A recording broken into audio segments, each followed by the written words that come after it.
आपण पाहत आहात जत मराठी न्यूज।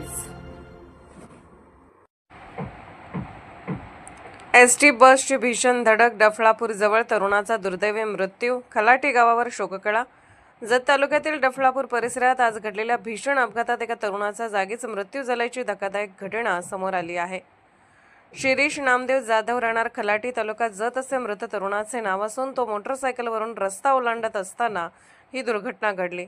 मिळालेल्या माहितीनुसार एसटी बस वेगात येत असताना शिरीष जाधव रस्ता ओलांडण्याचा प्रयत्न करत होता। याच वेळी बसची जोरदार धडक बसल्याने तो थेट बस खाली अडकला। अपघात इतका भीषण होता की त्यात त्याचा जागीच मृत्यू झाल्याचे सांगितले जात आहे। घटनेनंतर परिसरात मोठी खळबळ उडाली असून नागरिकांनी घटनास्थळी मोठी गर्दी केली। स्थानिकांनी तात्काळ मदतकार्य सुरू करण्याचा प्रयत्न केला, मात्र तोपर्यंत उशीर झाल्याची माहिती आहे। दरम्यान घटनेची माहिती मिळताच पोलिसांनी घटनास्थळी धाव घेतली असून पुढील तपास सुरू आहे। या दुर्दैवी घटनेमुळे खलाटी गावावर शोककळा पसरली असून गावकऱ्यांमध्ये हळहळ व्यक्त केली जात आहे। एका तरुणाच्या अकाली जाण्याने परिसरात शोकाकुल वातावरण निर्माण झाले आहे। जीवन अमूल्य आहे, वाहतुकीचे नियम पाळा, नागरिकांना आवाहन।